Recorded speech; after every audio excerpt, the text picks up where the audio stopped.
Flowers top singer season 5 ഇന്നത്തെ നമ്മുടെ വേദിയിൽ നമ്മുടെ ശിവശങ്കറിന്റെ അതിമനോഹരമായ ഒരു ഗാനമുണ്ട്.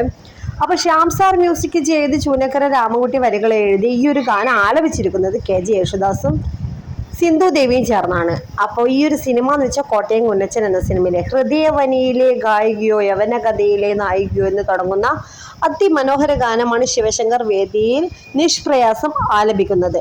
അപ്പോൾ ആ ഒരു ഗാനം ഇത്രയധികം മനോഹരമായി പാടിയെന്ന് ജഡ്ജസും വിധികർത്താക്കളും ഒക്കെ അഭിപ്രായപ്പെടുന്നുണ്ട്. പ്രീമിയും പിന്നെ MG അങ്കിളും ഒക്കെ നല്ല രീതിക്ക് നല്ല അഭിപ്രായമാണ് പറയുന്നത് ഈ ഒരു ഗാനത്തിന്. അപ്പോൾ ശിവശങ്കറിന്റെ കുഞ്ഞു കുഞ്ഞു ബടായികളൊക്കെ ഇന്ന് നിങ്ങൾക്ക് വേദിയിൽ കാണാം കേട്ടോ. അപ്പോൾ വിധികർത്താക്കളെ ഞെട്ടിക്കുന്ന ചെറിയ ചെറിയ രസകരമായ കാഴ്ചകളും ഒക്കെ ഉൾപ്പെടുത്തിക്കൊണ്ട് ഇന്നത്തെ നമ്മുടെ ശിവശങ്കറിന്റെ പാട്ട് നിങ്ങൾ എല്ലാവരും മിസ് ചെയ്യാതെ കാണാൻ വേണ്ടി ശ്രമിക്കുക. അപ്പോൾ എല്ലാവരും ഫ്ലവേഴ്സ് TV-യിൽ 7 മണിക്ക് കൃത്യം 7 മണിക്ക് നമ്മുടെ ശിവശങ്കറിൻ്റെയും കുട്ടിപ്പാട്ടുകാരുടെയും പാട്ടുകളൊക്കെ കണ്ട് നമ്മുടെ വീഡിയോക്ക് ദയ വിലയേറിയ കമൻറ്റുകളിലൂടെ നമ്മുടെ പ്രോമോ നിങ്ങൾക്ക് ഉപകാരപ്പെടുന്നുണ്ടെങ്കിൽ പെട്ടെന്ന് തന്നെ ഷെയർ ചെയ്യുക. ബെൽ ബട്ടൺ ഇലാബിലേക്ക് വെച്ച് നമ്മളെന്ന വീഡിയോ പെട്ടെന്ന് തന്നെ നിങ്ങളുടെ മുന്നിൽ വരും. Bye bye.